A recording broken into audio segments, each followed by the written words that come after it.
안녕하십니까. 오정건입니다. 오늘은 구정 연휴가 시작된 날입니다. 2년 같았으면 이제 고향에도 가고 또 이제 뭐 여러 가지 부모님 댁에 가서 차례도 지내고 세배도 하고 뭐 이런 즐거운 명절입니다마는 이번에는 코로나 때문에 모든 것이 여의치 않은 것 같습니다. 그러나 그렇다고 해서 코로나 부르라고 코로나 우울증에 걸려서 우울하게 지내시지 말고 나름대로 즐겁게 명절을 보내시기를 바라면서 오정근의 쏙쏙 경기를 시작하도록 하겠습니다. 이 시간에는 오늘 아침 조간신문에 난 기사를 쉽게 해설해 드리는 시사 해설 시간을 갖도록 하겠습니다. 그러면은 조간신문에 난 그 기사의 스크랩을 보시면서 같이 말씀을 나누도록 하겠습니다. 음,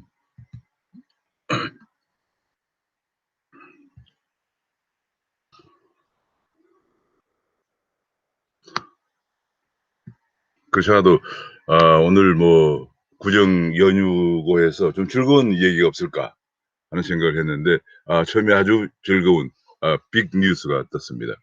그게 뭐냐면 우리나라 토종 스타트업이 하이퍼 커넥트라고 하는 토종 스타트업이 2조 원의 잭팟이 터졌다. 2조 원의 해외 매각이 되었다. 그런 얘기입니다. 이것은 이제 작년에 배달의 민족 배민이 4.7조 원의 그 독일의 딜리버리 히어로에 매각된 데 이어서 두 번째로 우리 청년들이 스타트업이 2조 원의 영국 업체에 매각이 되었다. 그런 얘기입니다.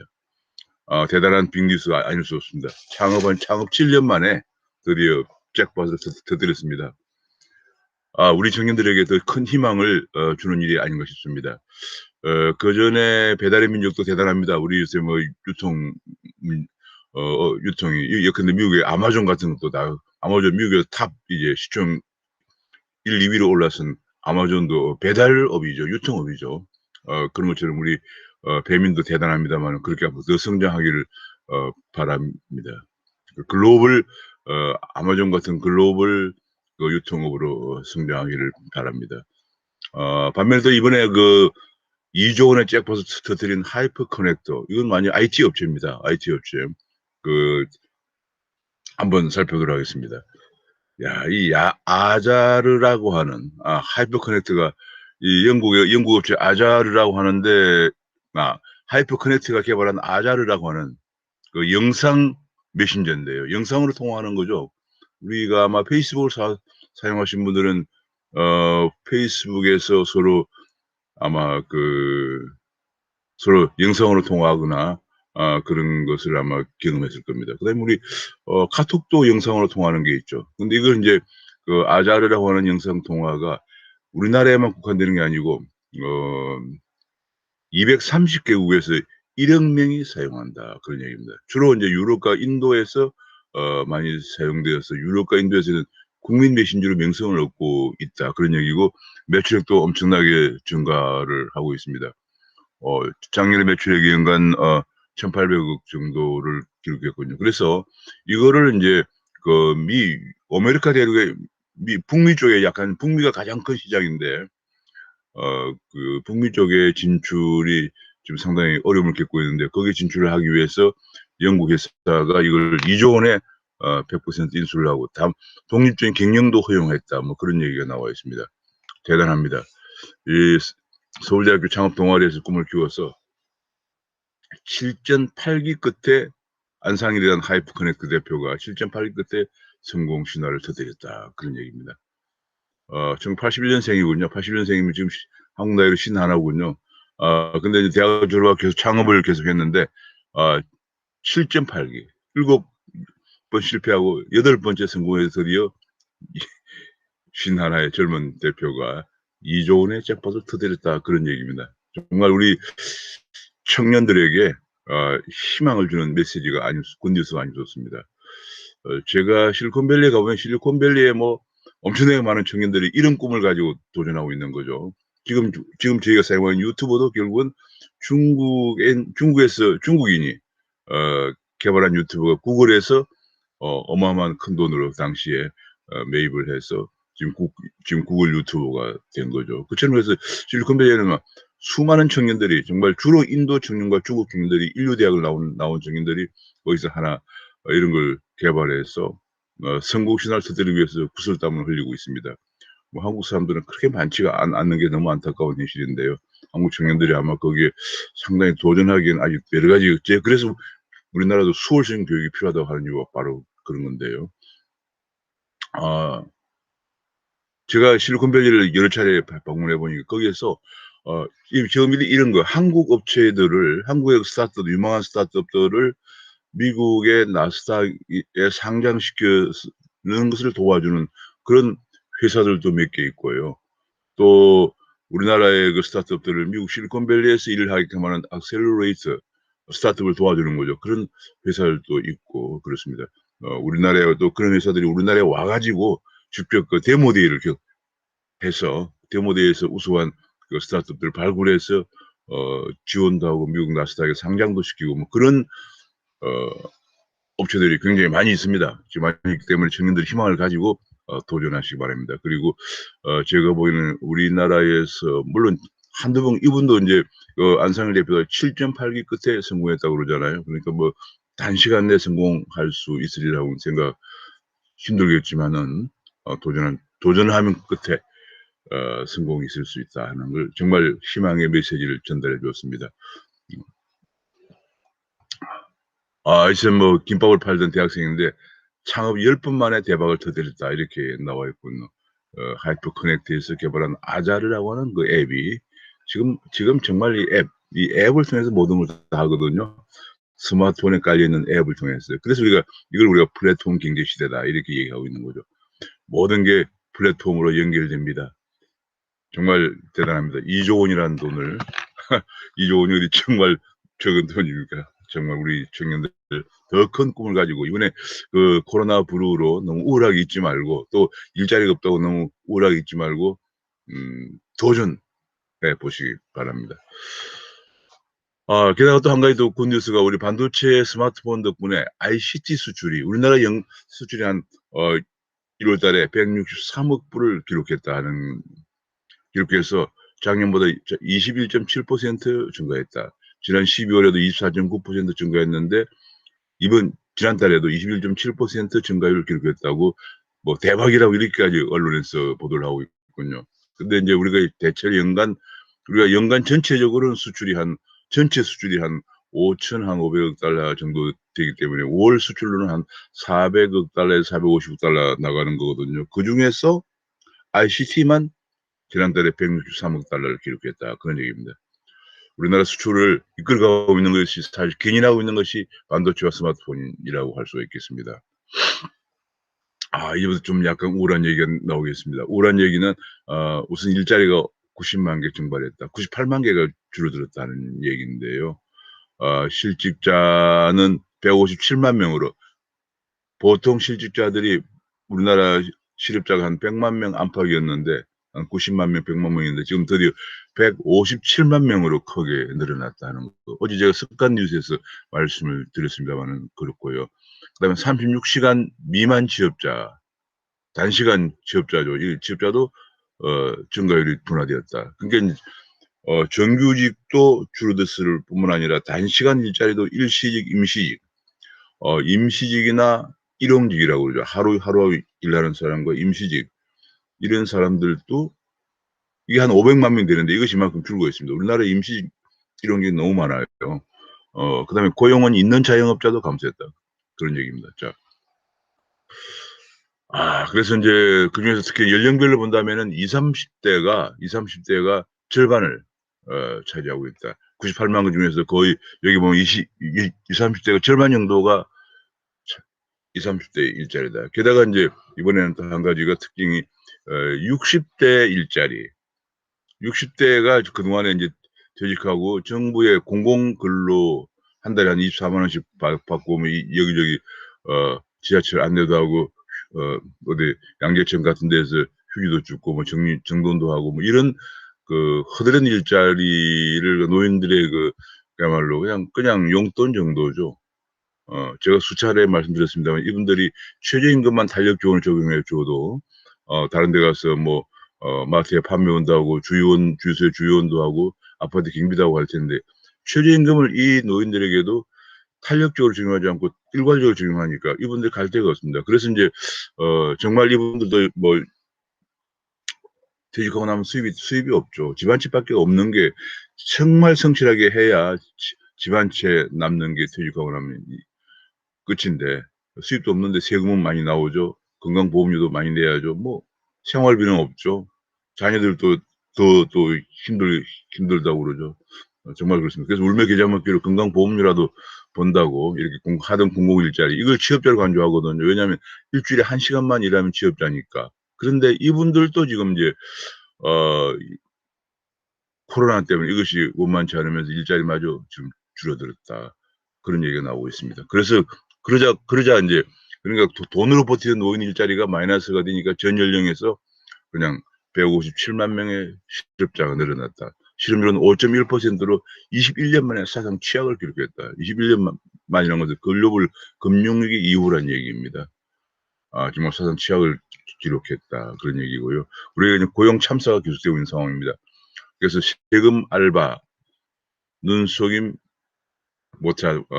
눈속임이 제거되자 일자리가 100만 개 감소했다. 이런 고용의 민낯을 드러냈다. 그런 얘기고요. 지금 더 큰 문제 중 하나가 실제 실업자에 포함이 안 되지만 그냥 쉬거나 구직 단념한 사람이 349만 명이나 된다. 그냥 일자리 자체를 안 구하는 거예요. 일자리 자체를 안 구하고 구직을 단념한 사람이 349만 명이 된다. 근데 우리나라 지금 현재 제가 어제 습관에서도 어제 조간에서 말씀드렸나요? 근데 지금 현재 어제 습관을 말씀드렸군요. 우리나라에서 제조업이나 농촌에는 거의 외국인 근로자가 아니면 안 들어갑니다. 그런데 우리나라에서는 우리 청년들을 중심으로 해서 대부분이 349만 명이나 그냥 쉬거나 구직을 단념하고 있다 그런 얘기예요. 제가 좀 더 구체적으로 보니까 그냥 쉰 사람들이 271만 명 아무런 이유 없이 그냥 쉬는 거예요. 그다음에 구직 단념자가 71만 5천 명 이렇게 해서 이것은 비경제 활동 인구. 내가 일을 실업자로 하는 것은 내가 일을 하려고 하는 이사가 있을 때 내가 일을 구하려고 했던 그런 사람들 중에서 몇 명이 일자리가 없나 이렇게 보는 거거든요. 그런 사람 중에서 주당 1 시간도 일을 못하면 실업자라고 보는데 그냥 쉬거나 구직을 단념하는 사람들 게다가 취업준비생까지 포함한 이건 그런 사람들은 비경제 활동 인구로 보기 때문에 실업자를 안 봅니다. 근데 사실상은 이게 실업자거든요. 게다가 취업준비생도 있고요. 취업준비생도 굉장히 많죠. 게다가 일시휴직이라고 해서 그게 한 80여만 명 됩니다. 일시휴직이 뭐냐면 근데 아까 앞에서 말씀드린 노인분들 같이 그냥 공공 일자리로 등록이 돼 있는데 지금 날씨도 춥고 코로나 때문에 잠시 쉰다는 거예요. 그걸 휴직자라고 그래서 취업자로 간주가 됩니다. 참 이게 통계 분식이 너무 많아요. 일시육자 그래서 이제 그분들이 실제 일은 안 하는데 그냥 일주일에 한 몇 번 나가서 인제 뭐 이것저것 거드는 일을 공공 거드는 일자리를 일을 하다가 지금 코로나 때문에 모이기도 힘들고 해서 잠시 쉬고 있다. 그래서 일시 휴직으로 간주를 해요. 그게 80여만 명이 됩니다. 그래서 인제 실제 우리가 한번 보면은 우리나라 실업자가 약 157만 명 이번에 그다음에 일시휴직이 한 80만 명. 그다음에 그냥 쉬는 사람이 271만 명. 그다음에 구직을 단념한 사람이 78만 명. 이렇게 해서 580만 명. 취업 준비생까지 합하면 600만 명이 훨씬 넘는 사람들이 실제 실업자입니다. 그리고 더 큰 문제는 또 뭐냐면 이미 고용이 돼 있다고 하는 사람들 중에서도 예컨대 일용직, 임시직이 한 500만 명 정도 되고요. 그다음에 무급 가족 종사자라고 그래서 집에서 그냥 보수도 안 먹고 아버지를 도와주는 사람들이 한 100만 명 정도 됩니다. 게다가 지금 현재 혼자서 하는 자영업자라고 그래요. 사실 혼자서 하는 자영업자들은 뭐 울며 겨자 먹기로 할 수 없이 하는 거죠. 그게 400만 명 정도 됩니다. 그걸 다 합하면 한 1,000만 명 정도가 경제학적으로 용어를 빌리면 불완전 취업자, 불완전 취업자라고 합니다. 그게 그거 가지고 생활이 잘 안 되는 사람들이죠. 어떤 서베이에 의하면 코로나 오기 전 얘기인데 혼자 사는 자영업자의 월 수입이 한 150만 원 안팎밖에 안 된다. 그런 얘기가 나왔습니다. 생활이 안 되는 거죠. 그 우리나라가 지금 얼마나 고용 구조가 취약하냐면은 그런 불안전 취업자 한 1,000만 명 되고요. 그다음에 여기 실제 실업자가 한 600만 명 정도 된다고 하면 1,600만 명 정도가 지금 생활이 안 되는 취업 불안, 고용 불안 상태에 있는 겁니다. 이런 심각성을 정말 조금이라도 깨달으면은 일자리를 자꾸 파괴하는, 기업을 투자 못하게 옥죄는 정책을 못할 겁니다. 말은 서민 정부라고 하는데 그런 이런 서민에 대한 1,600만 명 정도가 불안전 취업 내지는 실제 실업자 상태. 이 1,600만 명이 그러면 어떻게 생활하겠습니까? 그분들의 아픔을 조금이라도 느끼면은 정책을 이렇게는 못할 것이다 하는 생각을, 그것도 한 해도 해도 아니고 지금 4년째 이어오면서 또 바꿀 정책 기조를 전환할 태세도 전혀 보이지 않고 성찰도 없고 비명만 늘어놓고 정말 안타깝습니다. 대개 그래서 지금 많은 사람들이 1,600만 명이 그런 상태이기 때문에 이분들이 지금 어 대출도 받지 못하고요. 불법 사채로 빠집니다. 지금 불법 사채에 빠진 사람이 최소 7-80만 명은 넘습니다. 불법 사채는 이자가 한 보통 100%에서 400% 정도, 심지어는 뭐 많은 경우 1000% 까지 돼요. 1,000만 원을 빌리면 1 년에 1,000만 원 내 2,000만 원 이자를 내야 됩니다. 한 달에 100만 원 안팎도 벌기 힘든 사람들이 이자를 어떻게 냅니까?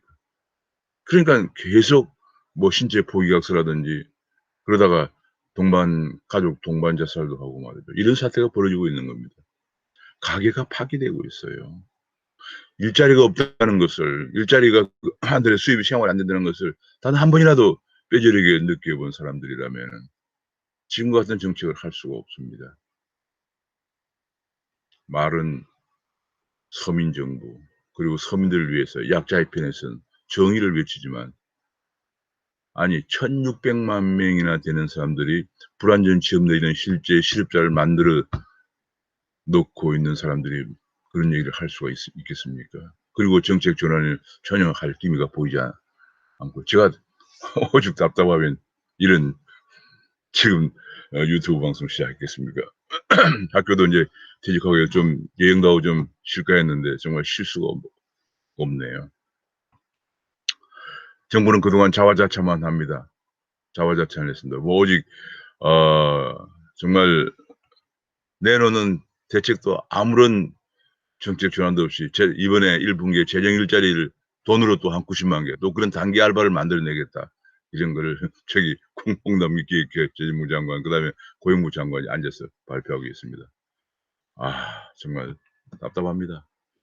우리나라의 장관들이란 것이 이번에 특히 문재인 정부에서 들어선 장관들은 거의 한 20한 7-8 명이 국회 청문 보고서도 채택 안 된 채 임명이 됐지만은, 뭐 임명이 된까지도 뭐 우리가 참는다 하더라도 일이라도 제대로 해야 될 거 아닙니까? 국민들이 살게끔. 그래서 이번에도 뭐 탓은 남 탓입니다. 폭설 탓, 추위 탓 뭐 이런 거 얘기합니다. 민간 경기를 살려서 일자리를 만들어내는 뚜렷한 방안을 제시 못합니다. 지금 현재 우리가 대체로 한 한 몇백만 명 정도, 한 5-600 명, 100만 명 정도가 일을 해야 되는 그런 취업 취업 가능 인구인데, 그중에서 약 자영업, 인제 큰 기업들 자영업하는 사람들이 한 130만 명, 고용은 있는 자영업이 그 정도 되고요. 그다음에 인제 공공 부문에서 공무원이라든지 공공기관들이 한 200만 명 정도 되고요. 그럼 나머지는 거의 한 200-300만 명은 피용자예요. 그 피용자들이 대부분인데, 아까 전에 공공부문 해 봤자 뭐 한 200만 명 되니까 결국은 민간 부분이 일자리가 활성화 안 되고는 일자리가 만들어질 수가 없는 거예요. 근데 민간 부분을 계속 규제하고 억누르고 그러기 때문에 일자리가 없는 거죠.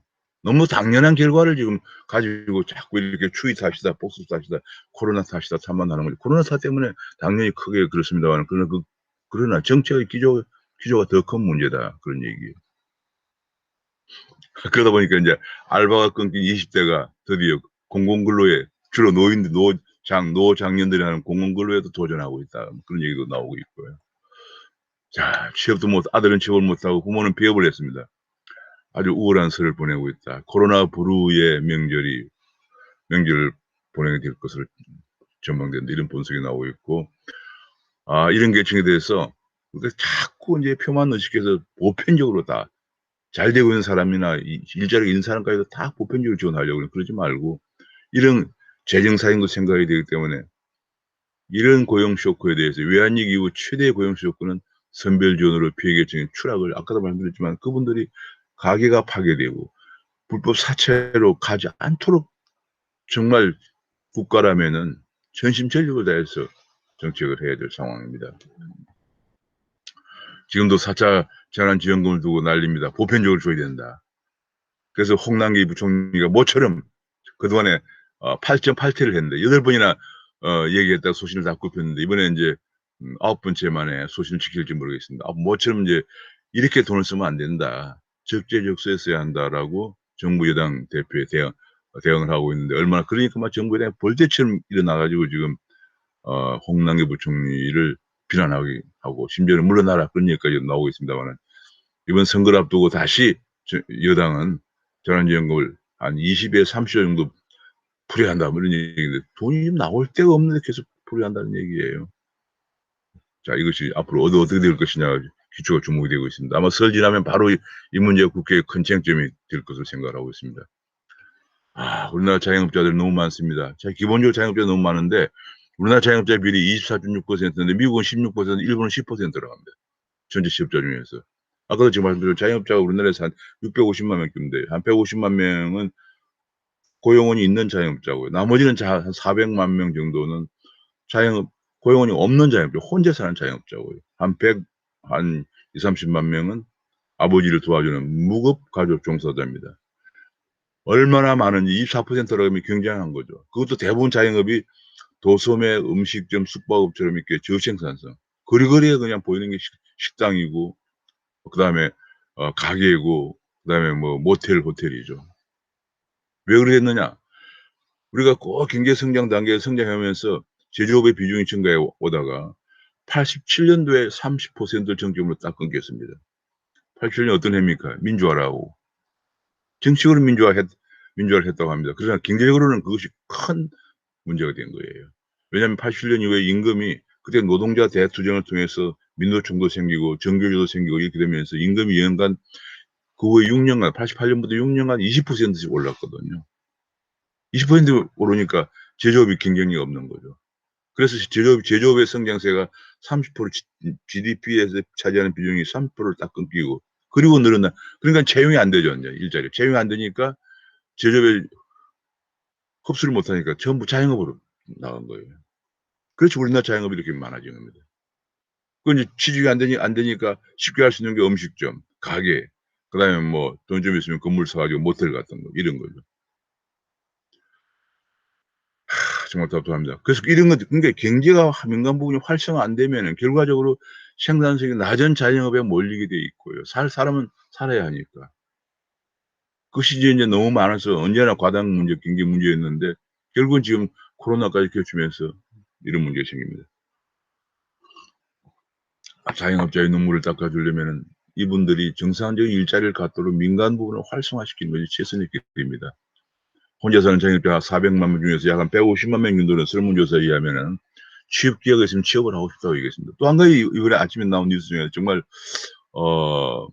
좀 놀라운 뉴스 중 하나가, 월급을 받는 농민이 1만 명에 육박을 하고 있다는 얘기예요. 정말 우리나라 뭐 여러 가지로 참 많이 합니다. 1인당 월 111만 원 정도를 받는다. 지금 우리나라의 국민연금, 직장을 다니고 국민연금은 평균 86만 원 정도밖에 안 됩니다. 근데 농민들이 월급을 111만 원씩 받는다는 얘기예요. 농업협동조합 중앙에서 준다는군요. 농촌에서 농산물을 재배하는데 요즘은 아마 농업협동조합에서 주문 생산을 많이 하나 봐요. 쌀 같은 거 그렇고 비싼 가격으로 매수해 준다. 근데 그것이 인제 그래서 그거를 예상을 하고 월급을 준다는 거예요. 미리 땡겨 쓰는 거죠.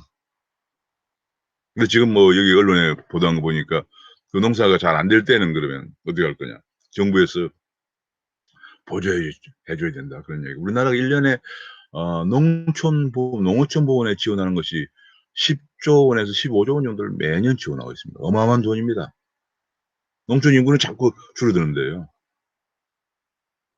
우리나라 농촌은 그러니까 거의 참 이 큰 문제, 너무나 많은 지원 때문에 농촌의 경쟁력이 없어집니다. 일본은 농촌을 개방을 한 이후에 일본의 와후라고 합니까? 일본의 그 제국이 세계적으로 유명하죠. 일본의 농업 경쟁이 오히려 향상이 되었다고 합니다. 경쟁에 노출되면서 향상이 되어서 일본 농업은 좀 탄탄하다고 합니다.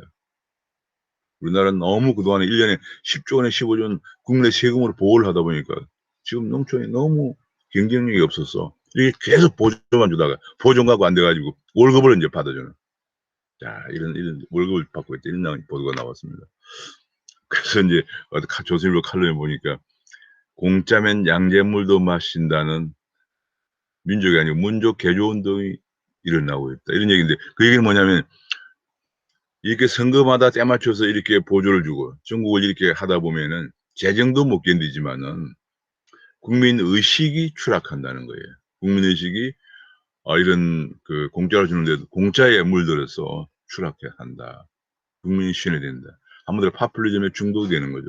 그것이 더 무섭다 하는 칼럼이 실렸습니다. 또 한 가지 안타까운 뉴스는 가계대출이 계속 증가하고 있습니다. 이 가계대출이 계속 증가를 하는데 우리가 가계대출 그러면 흔히 집 사는 것만 생각하잖아요. 그렇지 않습니다. 이번에 이제 지난달 가계대출 증가를 보면은 한 가계대출이 8, 9조 원 정도 증가를 했군요. 은행권에서 7조 6천억이 증가했습니다. 그다음에 비은행권도 있고요. 그러니까 바로 그 정도인데 은행권만 보면 7조 6천억 증가했는데 보면은 주택담보대출이 5조 8천억이고요. 나머지가 신용대출입니다. 신용대출이 4조 3천억인데요. 그러면 어떻게 되나요? 9조 원 정도인데 신용대출이 이제 4조 3천억이고 주택담보대출이 5조 8천억이군요. 5조 8천억이 늘어났다 그런 얘기군요. 예. 그리고 신용대출도 4조 3천억이 늘어났다 그런 얘기인데 그러면 그리고 신용대출은 다 이제 신용대출을 받는 거죠. 주택담보대출 중에서도 이것이 말이에요. 전세자금 대출이 있고 그다음에 일반 주택담보대출이 있고 집단대출이라고 그래서 아파트 전체로 신규 입주할 때 분양받을 때 하는 집단대출이 있는데요. 일반 집단대출은 당연히 아파트 때문에 받는 거고요. 일반 주담대 중에서도 상당 부분이 생계자금이 또 있어요. 그러다 보니까 실제로 전체 중에서 제가 한번 계산을 해본 적이 있는데요. 집을 사기 위한 대출은 20-30%밖에 안 돼요. 그래서 지난번에 김현미 장관이 돈 때문에 돈이 풀려서 집값 올라갔다 이렇게 얘기하는 것은 원인을 잘 제대로 분석 안 한 거죠. 그러니까 신용대출은 기타 대출은 한 40%쯤 되는 기타 대출은 신용대출은 다른 전세나 사업이나 아이들 결혼 자금이나 이런 것 때문에 빌리는 거죠. 생계자금 같은 거. 그리고 주담대 중에서도 상당 부분이 전세자금 대출하고 생계자금 대출이 있다는 거예요. 그러면 이 문제를 해결하려면 어떻게 해야 될까? 결국은 가게들이 일자리를 만들어서 돈을 안 빌리도록 하는 게 제일 상책이죠. 전세금을 또 안 올라가게 하는 게 상책이고. 그래서 지금 가장 큰 문제가 제가 이건 따로 제가 심층분석하는 경제 시평에서 한번 다루려고 하는데요. 미국은 2008년도에 글로벌 금융위기 왔을 때 미국은 가처분 소득 대비 가계 부채의 비율이 한 130한 5%쯤 되는데 이것이 지금 100%대로 떨어졌습니다. 해결이 되었어요, 미국은. 근데 우리는 그 당시에 143% 됐는데 이것이 지금 한 170, 80% 이상 올라갔습니다. 우리 해결이 안 돼요. 우리는 수없는 가계대출 대책을 내놓는데 좀 실패했습니다. 그리고 계속 지금 증가해서 가계부채가 한 1,000조 원이 육박을 하고 있습니다. 그 이유가 뭘까? 가장 큰 것은 미국은 두 가지입니다. 하나는 경기를 진작해서 일자리를 만들어줘야 된다 한 거 하나하고 그다음에 집값을 무조건 떨어뜨린 게 아니고 안정시키는 데 역점을 뒀어요. 왜냐하면 집을 살 때 돈을 빌렸잖아요. 빌렸는데 집값이 떨어지면 돈을 갚지 못하는 하우스 푸어가 되는 거죠. 그러면 영원히 가계부채 해결이 안 되는 거예요. 우리는 계속 집값 잡는 데만 욕심을 두고 있는데 잡지 못하면서 잡는 데만 욕심을 두고 있습니다. 집값을 적정한 수준에서 안정적으로 자산 가격이라는 게 참 묘합니다. 오르면 안 되지만 일단 오른 데는 상당 부분이 대출을 쓰기 때문에 그것이 떨어지면은 대출을 못 갚는 하우스 푸어가 생겨서 소비도 안 되고 부채를 갚지 못해서 이것을 갖다 보통 인제 debt deflation이라고 그래서 부채 디플레이션이라고 그래서 대공황의 원인을 분석해 한 그 시카고 대학의 경제학자가 어 시카고 대공황의 원인 중에 하나가 debt deflation이다. 빚은 있는데 자산 가격이 떨어지면서 빚을 갚지 못해서 소비도 못하고 은행의 부실이 증가해서 대공황이 왔다라는 것을 주장을 했습니다. 어빙 피셔라고 하는 굉장히 유명한 경제학자인데요. 그래서 미국은 그걸 알기 때문에 자산 가격은 특정 수준에서 원상 회복돼서 대출을 갚을 수 있게끔 만들어 주고 그다음에 일자리를 만들어서 더 이상 생계 자금 이런 걸 안 빌리게끔 해 주고 집을 많이 공급해서 전세값이 오르지 않도록 해 주는 이런 정책을 써서 미국은 성공을 합니다. 우리는 그와 반대로 갑니다. 전세값은 폭등을 하죠. 일자리도 계속 파괴되고 있죠. 뭐 집값 떨어지는 것이 무슨 뭐 마치 정의의 편에서 일을 하는 것처럼 막 떠들어대는데 그럴 경우에 경제적으로는 디플레이션이 온다.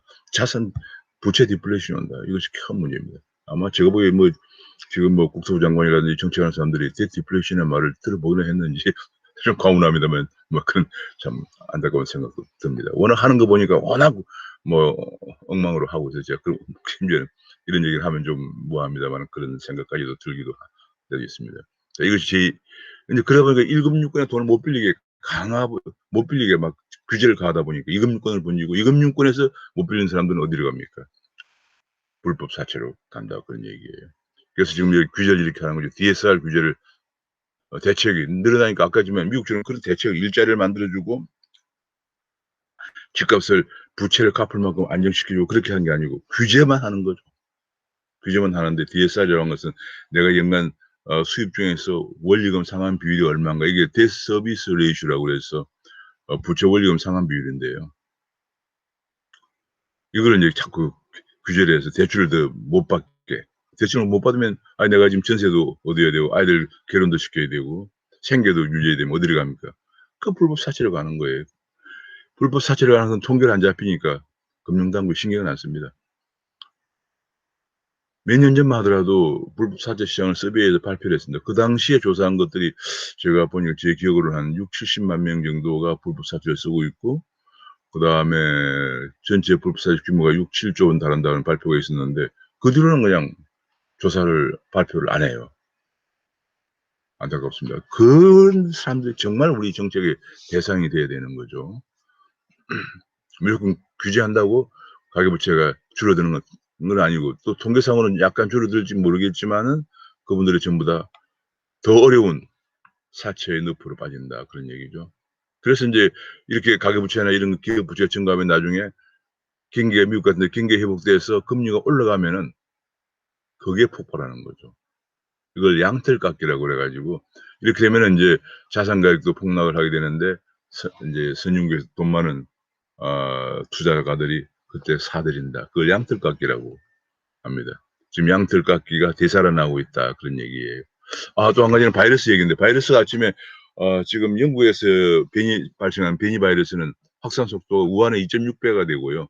사망은 유로 35%가 높은데 더구나 남아공에서 발생을 했잖아요. 그래서 지금 현재 3군 남아공 변이 바이러스도 굉장히 빠른 속도로 전염되는데 이것이 지금 확진자가 변이 바이러스가 한국 등 11 개국에 3 종의 변이 바이러스가 다 퍼졌다. 이런 얘기가 이제 지도에 나와 있는 것처럼 변이 바이러스가 퍼지고 있는데 이것이 큰 문제다. 그래서 지금 4차 감염, 대감염이 오는 것이 아니냐 하는 얘기. 이것은 더 문제가 지금 접종하고 있는 백신으로도 막기가 힘들다. 이런 또 보고들이 나오면서 굉장히 경종을 더 울리고 있습니다.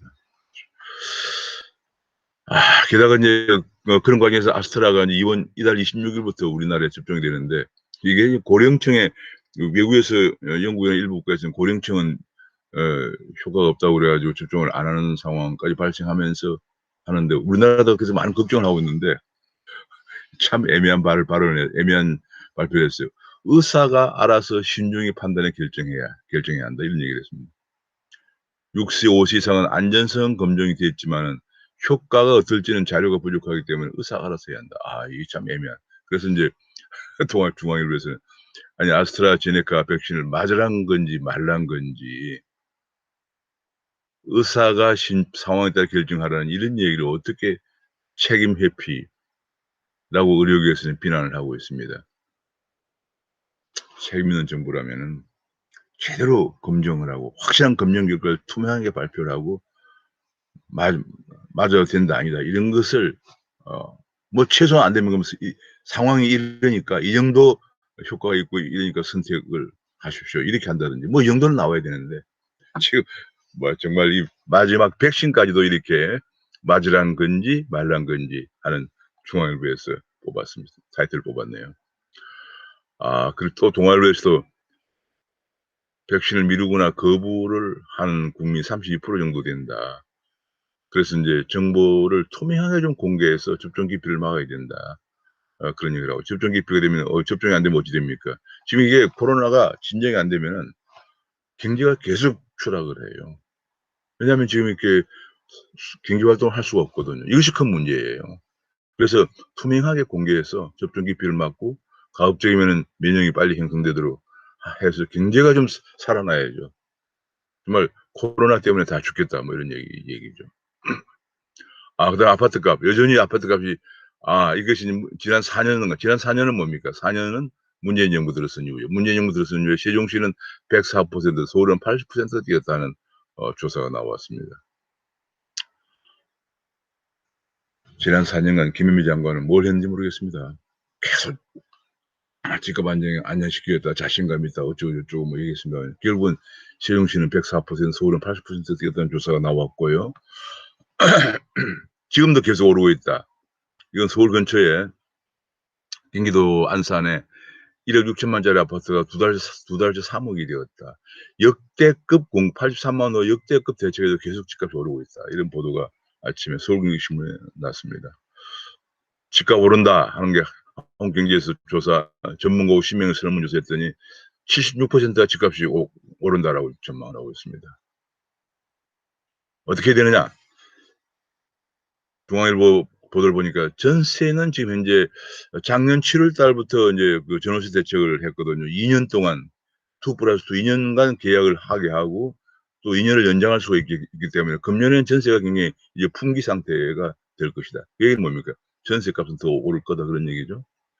집값은 어찌 될까? 지금 집값이 오른다고 그래서 많은 사람들이 패닉 바잉을 하고 있는데 돈을 빌려서 막 영끌 대출을 받아서 하고 있는데 어떻게 해야 될 것이냐. 앞에 본 것처럼 집값이 오른다고 하는 사람이 76%, 또 계속 오르고 있다. 뭐 이런 얘기입니다. 그래서 이 부분에서 이 중앙일보 기사는 유보적인 태도를 취해서 좀 신중을 기해야 된다. 지금은 너무 많이 올랐다. 그런 얘기지만 앞으로 더 오르면 어떡하느냐. 이번 2사 대책에서 집값 안정시켜 준 심리적 대책이 부족하다. 뭐 이런 분석들이 나오고 있고요. 일부 인제 어 공공 재개발을 한다는 지역에서는 공공 개발에 반대하는 토지주나 건물주가 반대한다. 그런 얘기예요. 그런 과정에서 이번에 인제 여러 제도를 발표했기 때문에 6월 달부터는 전월세 신고제를 제대로 인제 실시하고 재건축도 2년 실거주 안 하면은 분양권을 날라간다. 그런 얘기가 나왔고요. 세금도 6월 1 일부터는 또 세금도 다주택자에 대한 종부세, 양도세가 강화되기 때문에 세금을 많이 안 내려면 그전에 팔아야 한다. 뭐 그런 얘기도 나와 있습니다만 집값 동향을 보면은 팔기도 쉽지 않을 겁니다 아마. 그리고 또 한 가지 얘기가 이게 음 신혼부부의 특공을 제공하려고 하다 보니까 신혼부부의 특공을 제공하다 보니까 이게 어떠냐면 청약제를 바꿨죠. 청약제는 지금까지는 주택 청약을 많이 오래 든 사람들에게 우선순위가 주어졌는데 30%의 85 평방미터 이하 주택에 대해서는 30%는 추첨을 한다고 합니다. 그러니까 올해 청약에 가입했던 사람들은 멘붕이 온다. 도대체 이게 왜 이러느냐. 이게 지금 17년 1917년 5월 문재인 정부 출범이거든요. 이후에 20번이나 이 제도가 바뀌었다는 거예요. 바뀌면서 지금 뭐 수요자도 잘 모를 정도로 너무 자주 바꿨는데, 그러니까 주택 정책도 거의 24번, 25번 내놨는데 이것도 청약 제도도 20번이나 바뀌었다고 서울경제 보도하면서, 더욱더 이번에 청약 가입자를 멘붕 상태로 몰고 가고 있는 것이 30% 추첨을 한다 이렇게 해서, 특히 5060 집 없는 5060 사람들을 멘붕시키고 있다 이런 보도가 나오고 있습니다. 참고로 주택 청약 예금 들었잖아. 이거 벌써 다 꺼내 쓰고 있어요. LHN에 LCH공사에서 하고 있는 국민 임대주택 같은 거 있잖아요. 공공임대주택. 그거 다 말이죠. 그 주택 기금인가 뭘 만드는데 그 기금 안에 청약 예금도 딱 끌어 넣어 가지고 지금 다 쓰고 있어요. 나중에 이제 이것도 어떻게 할지 모르겠습니다. 기금이라고 있으면은, 그냥 돈이라고 있으면 돈 냄새는 기가 막히게 맡는 것 같습니다. 다 꺼내 쓰고 있는 그런 상황입니다. 저희 종부세, 너무 과도한 종부세에 대해서 위헌 소송의 방아쇠가 당겼다. 그래서 이제 변호인단이나 전문가들로 구성된 이 변호인단이 위헌 소송 전 단계인 전 단계로 이거 인제 서울 고등, 이게 인제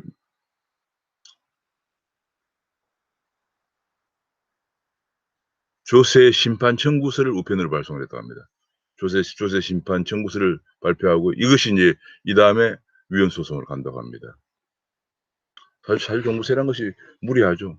왜냐면 다 소득세 내고 저축한 돈으로 마련한 집 한 채거든요. 근데 거기에 대해서 엄청난 종부세를 부과하고, 더구나 퇴직하면 소득도 없는데 종부세를 부과합니다. 옛날에 노무현 대통령, 바로 노무현 대통령 때 정책을 위반한 사람이 지금도 하기 때문에 그런 건데, 노무현 대통령 때 제가 지금 기억나면 노무현 대통령이 텔레비전에 나와 가지고 하시는 말씀이 "아니 그래서 세금 못 내면 저 분당이나 다른 데 이사를 가시라고요." 뭐 이런 발언도 했던 기억이 납니다. 정말 너무 막 나가는 솔직해서 좋습니다만 너무 막 나가는 발언이었죠. 그래서 그것이 바로 개인의 재산권을 과도하게 침해하는 소지가 있다고 그래서 위헌 논의가 제기됐었고, 그래서 아마 이번에 위헌 소송을 하고 있는 것 같습니다. 근데 지금 반도체 문제가 또 기사가 났는데, 차량용 반도체가 발주하고 납품하는데 26조, 38조가 소요되기 때문에 차 생산을 못할 수도 있다는 반도체 위기론에 대해서 얘기를 하고 있고요.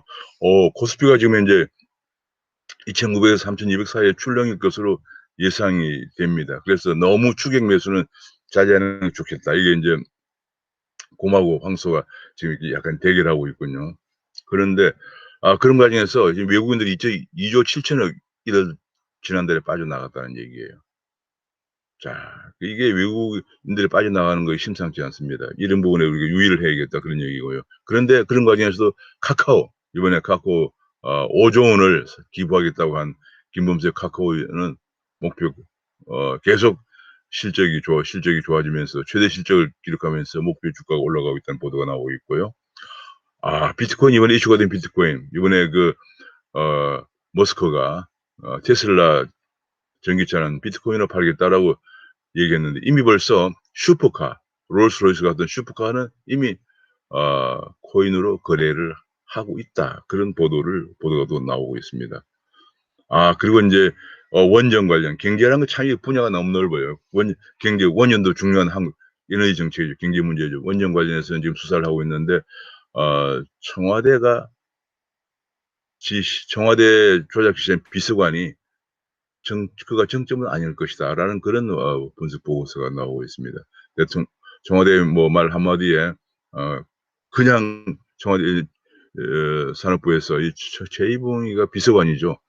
산업부에서 바로 그냥 한수원의 지시에서 경제성이 없는 것으로 하고, 심지어는 여기 회계법인도 그냥 일사불란하게 이렇게 한 것이 그냥 청와대 비서관 혼자서 결정할 수 있는 사안이겠느냐, 뭐 이런 취지의 보도가 나왔습니다. 그러면서 또 다른 칼럼에서는 서울경제에서 원전은 안전하다. 지금이라도 탈원전 포기하고 신한공사 재개해야 한다는 그런 교수의 글이 실렸습니다. 인사 문제인데요. 예, 이건 공기업 인사이기 때문에 취업과도 관련된 문제입니다. 공기업은 지금 난립니다. 비정규직을 정규직 하느라고 난리고, 또 뭐 공기업을 지금 채용도 전부 그냥 한마디로 코드 인사를 하는 바람에 난리인데 이것 때문에 이제 전 김은경 법무장관 이제 환경부 장관이 감옥에 실형을 받고 이제 감옥에 수감돼 있습니다만은 그런 과정에서도 지금 심지어는 그렇게 하면서 환경부가 청와대 출신 인사를 뽑으려고 자소서까지 써주고 면접을 코치까지 했다. 예상 질문까지 미리 주어서 뽑았다. 야, 이거 뭐 해도 해도 너무한 거죠. 자, 저는 이걸 보면 느낀 것이 장관도 정말 장관의 소신을 지킬 수 있는 대가 세지 않으면은 장관하면 안 되겠다 생각했습니다. 했다가 뭐 어떤 일이 생길지 모르죠. 그런 과정에서 공공기관장 절반이 지금 낙하산으로 또 우려가 있다. 또 어떤 일이 생길지 모른다. 그러면 그다음에 이 교육청들이 대북 사업자로 지정해 달라고 했답니다. 경기, 인천, 강원 등등에서 통일부에 요구했는데 지금 현재 지방자치단체나 혹은 법인들이 이제 대북 사업 지정자인데 교육청도 넣어달라 이런 주장을 했다고 합니다. 지금 뭐 공무원도 피살되고 있고 이런 속에서 북한에서 남북교류협력센터도 파괴하고 공무원도 피살되고 이런 속에서 교육청들이 지금 현재 우리 교육이 완전 엉망이 되고 있는데 그거는 지금 그건 거기에 집중해야 되는데 오히려 대북 사업, 오히려 대북 퍼주기에만 열중하고 있다 이런 보도가 나오고 있습니다. 제발. 자, 그다음에 마지막으로 한일 관계가 수십 년 내 최악이다. 미국에서 이런 보도가 나왔고요. 그래서 한미일 관계 조율이 너무 약화되었다. 그리고 지금 이거 제가 미 국무부는 북도발보다 더 큰 문제가 한일과 긴밀히 조율이 안 되는 게 더 걱정이다. 이걸 제가 왜 말씀드리냐면 이게 안보 관련된 문제입니다. 경제적으로 본다면은 현재 우리나라가 가장 당면한 과제가 통상 문제에 있어서 이제 다자간 시스템에 들어가야 됩니다. 미국도 다자간 시스템에 이제 들어가는데 그 중에가 CPTPP죠. CPTPP에 들어가야 되는데 말하자면 동아시아 태평양 포괄적 동반협정 이 일본이 주도하고 있습니다. 미국 옛날 TPP에서 빠지는 바람에 일본이 CPTPP라고 약간 프레임을 바꾼 다음에 일본이 주도하고 있는데 우리가 미국도 거의 이제 곧 가입할 거예요. 영국도 가입한다고 그랬고. 근데 우리가 거기 가입하려고 그러면 일본과의 관계가 굉장히 중요합니다. 원만해야 일본이 주도하니까 가입이 될 수가 있는데 잘못하면 이렇게 한일 관계가 가다가는 거의 가입 못하게 되면 우리가 중요한 다자간 협정에서 외톨이가 될 가능성이 있고 현재 우리는 지금 이제 중국 중심의 얘는 가입해 있거든요. 중국 중심의 이제 다자간 협정 가입해 있는데 미국, 일본이 주도하는 CPTPP에 가입이 안 될 경우에 우리 통상 문제가 큰 문제가 발생할 수가 있습니다. 근데 그것의 핵심이 한일 관계입니다. 그래서 미 국무부가 지금 얘기하기를 북도발보다도 한일 관계 조율 안 되는 게 더 걱정이다 하는 것이 바로 우리 통상 문제와도 관련이 있다. 그런 걸 말씀드리면서 오늘 2월 11일 구정 연휴 첫날 경기신문 읽어드리는 해설해드리는 시사 해설을 마치겠습니다. 감사합니다.